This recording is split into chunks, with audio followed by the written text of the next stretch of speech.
Hi hello guys, welcome back to Aadya colourful. ನಾನು Suma. Friends, ಇವತ್ತಿನ ವಿಡಿಯೋದಲ್ಲಿ ಒಂದು ರುಚಿಯಾಗಿರುವಂತಹ ಶುಚಿಯಾದ ಒಂದು ಆರೋಗ್ಯಕರವಾಗಿರುವಂತಹ ಒಂದು ಅಡಿಗೆನ ನಿಮ್ ಜೊತೆ ಶೇರ್ ಮಾಡ್ಕೊಳ್ತಾ ಇದ್ದೀನಿ. ಸೊ ಬನ್ನಿ ಇವತ್ತಿನ ವಿಡಿಯೋನ ನಾವು ಶುರು ಮಾಡೋಣ. ಓಕೆ, ಸೊ ಫ್ರೆಂಡ್ಸ್, ನೀವ್ಯಾರಾದ್ರೂ ಫಸ್ಟ್ ಟೈಮ್ ನನ್ನ ಚಾನಲ್ಗೆ ವಿಸಿಟ್ ಮಾಡಿದ್ರೆ ಪ್ಲೀಸ್ ನನ್ನ ಚಾನಲ್ನ ಸಬ್ಸ್ಕ್ರೈಬ್ ಮಾಡ್ಕೊಳ್ಳಿ, ಹಾಗೆ ಲೈಕ್ ಮಾಡಿ ಮತ್ತೆ ಹೆಚ್ಚೆಚ್ಚು ಶೇರ್ ಮಾಡಿ. ಈಗ ಒಂದು ಪ್ಯಾನ್ ತಗೊಂಡಿದ್ದೀನಿ. ಸೊ ಈ ಪ್ಯಾನಿಗೆ ನಾನು ಅರ್ಧ ಕಪ್ ಆಗುವಷ್ಟು ಕಡಲೆ ಬೇಳೆಯನ್ನು ಹಾಕ್ಕೊಳ್ತಾ ಇದ್ದೀನಿ. ಫ್ರೆಂಡ್ಸ್ ನೋಡ್ಬೋದು. ಸೊ ಅರ್ಧ ಕಪ್ ಕಡಲೆ ಬೇಳೆಯನ್ನು ನಾವು ಈಗ ಅದನ್ನು ರೋಸ್ಟಾಗಿ ಮಾಡಿಕೊಳ್ಳೋಣ. ಸೊ ಒಂದು ಎರಡು ನಿಮಿಷ ತಗೊಳ್ಬೋದು ಅಷ್ಟೇ, ಜಾಸ್ತಿ ಟೈಮ್ ಏನು ತಗೊಳ್ಳೋದಿಲ್ಲ ಇದು.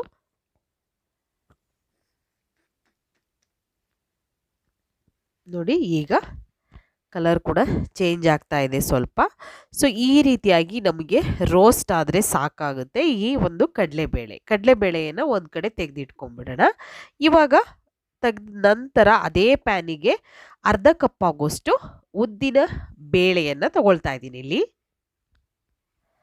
ನೋಡಿ, ಉದ್ದಿನ ಬೇಳೆನೂ ಕೂಡ ಹೀಗೆ ರೋಸ್ಟ್ ಮಾಡಿಕೊಂಡು ಅದನ್ನು ಕೂಡ ನಾವು ತೆಗೆದಿಟ್ಕೋಬೇಕಾಗುತ್ತೆ. ಅದೇ ಕಪ್ಪಿನ ಅಳತೆಯಲ್ಲಿ ಅರ್ಧ ಕಪ್ ಆಗೋಷ್ಟು ಕಡಲೆಯನ್ನು ತಗೊಳ್ತಾ ಇದ್ದೀನಿ ಇಲ್ಲಿ. ಕಡಲೆನೂ ಕೂಡ ನಾವು 1 ಸೆಕೆಂಡ್ ಸಾಕು, ಇದು ಜಾಸ್ತಿ ನಾವು ಇದನ್ನು ರೋಸ್ಟಾಗಿ ನಾವು ಫ್ರೈ ಮಾಡಬಾರ್ದು. ಏನು ಅಂತಂದರೆ ಇದು ಕಲರ್ ಕೂಡ ಚೇಂಜ್ ಆಗಬಾರ್ದು, ಇದೇ ರೀತಿ ಇರಬೇಕು, ಸ್ವಲ್ಪ ಬೆಚ್ಚಗಾಗಬೇಕು ಅಷ್ಟೇ. ನಮಗೆ ಉದ್ದಿನ ಬೇಳೆ ಮತ್ತು ಕಡಲೆಬೇಳೆ ನಾವು ಸ್ವಲ್ಪ ಕಲರ್ ಚೇಂಜ್ ಆಗೋ ಹಾಗೆ ಅದನ್ನು ರೋಸ್ಟ್ ಮಾಡ್ಕೊಳ್ತೀವಿ. ಬಟ್ ಕಡಲೆಯನ್ನು ಮಾತ್ರ ನಾವು ಜಸ್ಟ್ ಅದು ಬಿಸಿ ಆದರೆ ಸಾಕಾಗುತ್ತೆ. ಈಗ ಬಿಸಿ ಆಗಿತ್ತು. ಸೊ 2-3 ಕೂಡ ಒಂದು ತಟ್ಟೆಗೆ ಇಟ್ಕೊಂಡಿದ್ದೀನಿ. ಸೊ ಇವಾಗ ನಾವು ಇದನ್ನು ಸ್ವಲ್ಪ ತಣ್ಣಗಾಗೋದಕ್ಕೆ ಬಿಟ್ಟಿದ್ದೀನಿ. ಬಿಟ್ಟ ನಂತರ ತಣ್ಣಗಾಗಿದೆ. ಈಗ ಇದನ್ನು ಚೆನ್ನಾಗಿ ಮಿಕ್ಸ್ ಮಾಡ್ಕೊಳ್ಳೋಣ. 3 ಕೂಡ ಒಟ್ಟಿಗೆ ನಾನು ಮಿಕ್ಸ್ ಮಾಡ್ಕೊಳ್ತಾ ಇದ್ದೀನಿ. ಈ ರೀತಿಯಾಗಿ ನಾವು ನೀಟಾಗಿ ಮಿಕ್ಸ್ ಮಾಡಿದ ನಂತರ ಒಂದು ಮಿಕ್ಸಿ ಜಾರ್ ತಗೊಳ್ಳೋಣ. ಫ್ರೆಂಡ್ಸ್, ಮಿಕ್ಸಿ ಜಾರಿಗೆ ಈಗ ಈ 3 ಮಿಶ್ರಣಗಳನ್ನು ನಾನು ಹಾಕ್ಕೊಳ್ತಾ ಇದ್ದೀನಿ. ಜಾರಿಗೆ ಹಾಕಿದ ನಂತರ ಇದನ್ನು ನಾವು ಸಣ್ಣದಾಗಿ ಪೌಡರ್ ಮಾಡ್ಕೊಂಬರ್ಬೇಕಾಗುತ್ತೆ. ಇವಾಗ ನೋಡಿ, ನಾನು ಇದನ್ನು ಪೌಡರ್ ಮಾಡ್ಕೊಂಬರ್ತೀನಿ. ತುಂಬಾ ಎಷ್ಟು ಸಾಧ್ಯ ಆಗುತ್ತೋ ಅಷ್ಟು ನುಣ್ಣಗೆ ಮಾಡಿಕೊಂಡು ಬರೋಣ. ಇವಾಗ ಒಂದು ಬೌಲ್ ತೊಗೊಂಡಿದ್ದೀನಿ. ಈ ಬೌಲಿಗೆ ನಾನಿಲ್ಲಿ 2 ಕಪ್ ಆಗುವಷ್ಟು ಅಕ್ಕಿ ಹಿಟ್ಟನ್ನು ತೊಗೊಳ್ತಾ ಇದ್ದೀನಿ. ಸೊ ಫ್ರೆಂಡ್ಸ್, ನಾನು ಒಂದೇ ಕಪ್ಪಿನ ಅಳತೆಯಲ್ಲೇ ಎಲ್ಲದನ್ನು ಕೂಡ ನಾನು ತೊಗೊಂಡಿರೋದು. ಸೊ ಯಾವುದೋ ಒಂದು ಕಪ್ಪು ಅಥವಾ ಲೋಟ ಅಥವಾ ಬೌಲ್, ದೊಡ್ಡ ಬೌಲ್ ಇರುತ್ತಲ್ಲ, ಸೊ ಆ ಬೌಲು ನಿಮಗೆ ಯಾವುದು ಕಂಫರ್ಟ್ ಇರುತ್ತೋ ಅದರಲ್ಲಿ ನೀವು ಒಂದು ಅಳತೆಯನ್ನು ತಗೊಳ್ಳಿ. ಸೊ ಒಂದೇ ಅಳತೆಯಲ್ಲಿ ತಗೊಂಡ್ರೆ ಖಂಡಿತವಾಗ್ಲೂ ಯಾವುದೇ ರೆಸಿಪಿಗಳನ್ನು ಮಾಡಿದ್ರೂ ಪರ್ಫೆಕ್ಟಾಗಿ ಬರುತ್ತೆ. ಈಗ 2 ಕಪ್ ಆಗೋಷ್ಟು ಅಕ್ಕಿ ಹಿಟ್ಟನ್ನು ಹಾಕ್ಕೊಂಡಿದ್ದೀನಿ. ಒಂದು ಅರ್ಧ ಸ್ಪೂನ್ ಆಗೋಷ್ಟು ಅಜ್ವೈನ್ ತಗೊಳ್ತಾ ಇದ್ದೀನಿ. ಅಜ್ವೈನ್ನ ಕೈಯಲ್ಲೇ ಈ ರೀತಿ ಕ್ರಷ್ ಮಾಡಿ ನಾವು ಹಾಕ್ಕೊಳ್ಳೋಣ. ನೋಡ್ತಾ ಇದ್ದೀರಲ್ಲ, ಹೀಗೆ ಕ್ರಷ್ ಮಾಡಿ ಹಾಕ್ಕೊಳ್ತಾ ಇದ್ದೀನಿ. ಸೊ ಇವಾಗ ಇದಕ್ಕೆ ಬಿಳಿ ಎಳ್ಳನ್ನು ಹಾಕ್ಕೊಳ್ತಾ ಇದ್ದೀನಿ ನಾನು.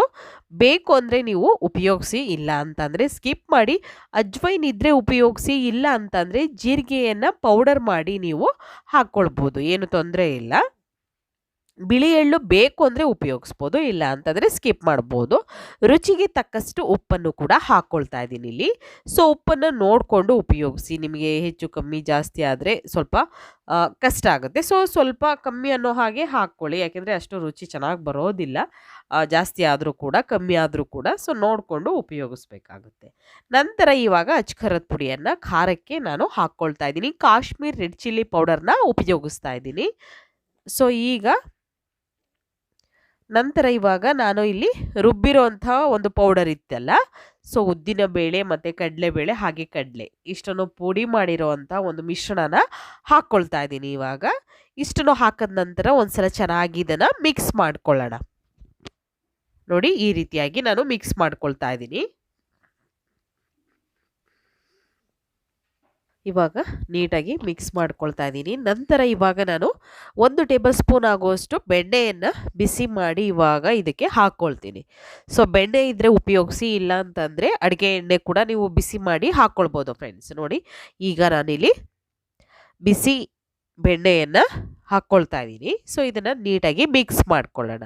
ತುಂಬಾ ಈಸಿಯಾಗಿ ಟೇಸ್ಟಿಯಾಗಿ ಮಾಡುವಂತಹ ರುಚಿಯಾಗಿರುವಂತಹ 10 ನಿಮಿಷದಲ್ಲಿ ಕಡಲೆ ಹಿಟ್ಟು ಮೈದಾ ಇಲ್ಲದೆ ಗರಿಗರಿಯಾದ ಚಕ್ಕಲಿನ ತಯಾರಿಸಿ ತಿಂದರೆ ಮತ್ತೆ ತಿನ್ನಬೇಕು ಅನಿಸುತ್ತೆ. ಅಷ್ಟು ಟೇಸ್ಟಿಯಾಗಿರುವಂಥ ಈಸಿಯಾಗಿರುವಂಥ ಒಂದು ಇನ್ಸ್ಟೆಂಟ್ ಚಕ್ಲಿ ರೆಸಿಪಿನ ನಿಮ್ಮ ಜೊತೆ ಶೇರ್ ಮಾಡ್ಕೊಳ್ತಾ ಇದ್ದೀನಿ. ಸೊ ಖಂಡಿತವಾಗ್ಲೂ ಈ ವಿಡಿಯೋನ ನಿಮಗೆ ಇಷ್ಟ ಆದರೆ ಹೆಚ್ಚೆಚ್ಚು ಶೇರ್ ಮಾಡಿ ಫ್ರೆಂಡ್ಸ್. ಓಕೆ, ಸೊ ಈಗ ನೀಟಾಗಿ ಮಿಕ್ಸ್ ಮಾಡಿದ ನಂತರ ಈಗ ಸ್ವಲ್ಪ ನೀರನ್ನು ಹಾಕ್ಕೊಳ್ತಾ ನಾನು ಹಿಟ್ಟನ್ನು ಕಲಿಸ್ಕೊಳ್ತಾ ಇದ್ದೀನಿ. ನೋಡ್ಬೋದು ನೀವು ಹಿಟ್ಟನ್ನು ಈ ರೀತಿಯಾಗಿ ನಾವು ಕಲಿಸ್ಕೊಳ್ಳೋಣ.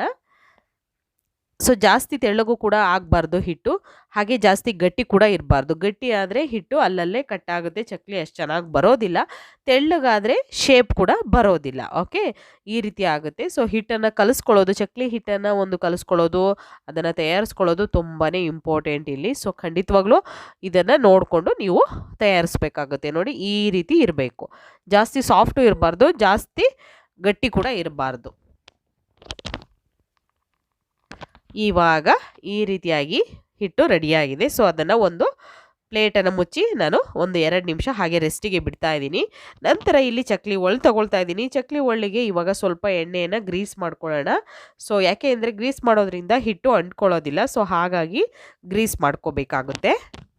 ನೋಡಿ ಈ ರೀತಿಯಾಗಿ ನಾನು ಮಿಕ್ಸ್ ಮಾಡಿದ್ದೀನಿ. ಮಿಕ್ಸ್ ಮಾಡಿರುವಂತಹ ಒಂದು ಮಿಶ್ರಣನ ಇವಾಗ ಒಂದು ಚಕ್ಲಿ ಒಳ್ಳು ತಗೊಳ್ಳೋಣ. ಸೊ ಈ ರೀತಿ ಹಿಟ್ಟನ್ನು ರೆಡಿ ಮಾಡಿಕೊಂಡು ಫಸ್ಟು ಚಕ್ಲಿ ಒಳ್ಳಿಗೆ ಹಾಕ್ಕೊಳ್ತಾ ಇದ್ದೀನಿ.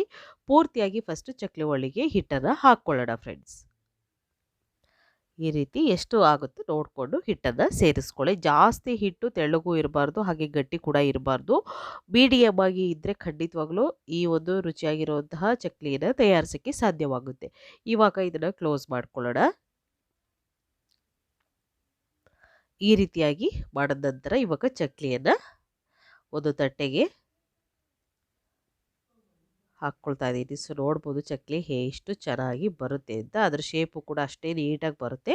ಫಸ್ಟ್ ಒಂದು ಚಿಕ್ಕದಾಗಿರೋ ಚಕ್ಲಿಯನ್ನು ಮಾಡಿ ತೋರಿಸ್ತೀನಿ ನಿಮಗೆ. ಹೇಗೆ ಬೇಕೋ ನಿಮಗೆ ಇದೇ ರೀತಿ ಬೇಕು ಅಂತ ಅಂದರೆ ಮಾಡ್ಕೋಬೋದು, ಅಥವಾ ಚಕ್ಲಿ ಮುರುಕು ಮಾಡ್ಕೊಳ್ತೀವಿ ಅಂದರೆ ಹಾಗೂ ಕೂಡ ಮಾಡ್ಕೋಬೋದು. ಇವಾಗ ನೋಡಿ ಈ ರೀತಿಯಾಗಿ ನಾನು ಚಕ್ಲಿಯನ್ನು ಹಾಕ್ಕೊಳ್ತಾ ಇದ್ದೀನಿ. ಈ ರೀತಿಯಾಗಿ ನಿಮಗೆ ಎಷ್ಟು ಸುತ್ತು ಬೇಕಾಗುತ್ತೋ ಅಷ್ಟು ಸುತ್ತನ್ನು ನೀವು ಮಾಡ್ಕೋಬಹುದು.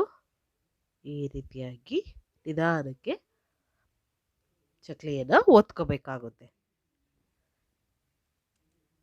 ಈ ರೀತಿ ರೆಡಿ ಮಾಡಿ.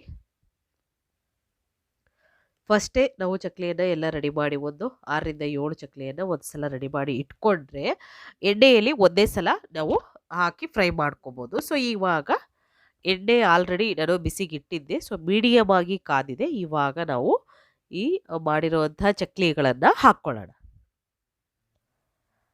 ಒಂದೊಂದಾಗಿ ಸ್ವಲ್ಪ ಜಾಗ ಬಿಟ್ಟು ಹಾಕ್ಕೊಳ್ತಾ ಇದ್ದೀನಿ. ಹತ್ತತ್ರನೇ ಬೇಡ, ಜಾಸ್ತಿ ಹತ್ತತ್ರ ಬೇಡ, ಸ್ವಲ್ಪ ಏನಾದರೂ ಗ್ಯಾಪ್ ಇರಲಿ. ಗ್ಯಾಪ್ ಇದ್ದರೆ ಸರಿ, ಇಲ್ಲ ಅಂದರೆ ಅಂಟ್ಕೊಳ್ಳುತ್ತೆ. ಹಾಗಾಗಿ ಮತ್ತೆ ತೆಗಿಯೋಕ್ಕೆ ಹೋದಾಗ ಕಷ್ಟ ಆಗುತ್ತೆ. ಸೊ ನೋಡಿಕೊಂಡು ಚಕ್ಲಿಗಳನ್ನು ಹಾಕ್ಕೊಳ್ಳಿ ಫ್ರೆಂಡ್ಸ್. ಈಗ 2 ಸೈಡ್ ಕೂಡ ನಾವು ಗೋಲ್ಡನ್ ಕಲರ್ ಬರಬೇಕು, ಅಲ್ಲಿವರೆಗೂ ಇದನ್ನು ಫ್ರೈ ಮಾಡ್ಕೊಳ್ಳೋಣ.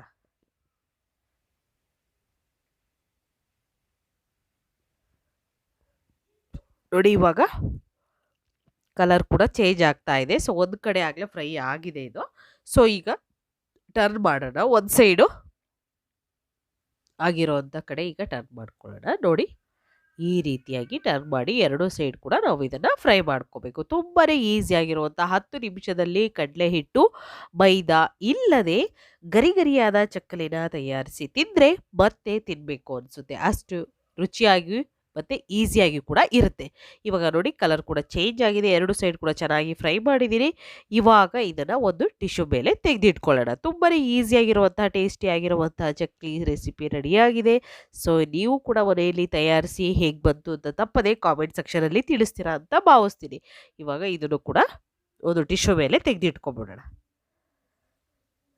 ಸೊ ರುಚಿಯಾಗಿರುವಂತಹ ಗರಿಗರಿಯಾದ ಚಕ್ಕಲಿ ರೆಸಿಪಿ ಇದು ರೆಡಿಯಾಗಿದೆ. ನೀವು ತಯಾರಿಸಿ ತಿಳಿಸಿ. ಓಕೆ, ಇವತ್ತಿನ ವಿಡಿಯೋ ಸ್ವಲ್ಪನಾದರೂ ಇಷ್ಟ ಆಗಿದ್ರೆ ಚಾನಲ್ನ ಸಬ್ಸ್ಕ್ರೈಬ್ ಮಾಡ್ಕೊಳ್ಳಿ, ವಿಡಿಯೋನ ಶೇರ್ ಮಾಡಿ ಮತ್ತು ಲೈಕ್ ಮಾಡಿ. ಓಕೆ, ಇವತ್ತಿನ ವಿಡಿಯೋ ಇಲ್ಲಿ ಮುಗಿಸೋಣ. ಬಾಯ್, ಸಿ ಯು, ಟೇಕ್ ಕೇರ್.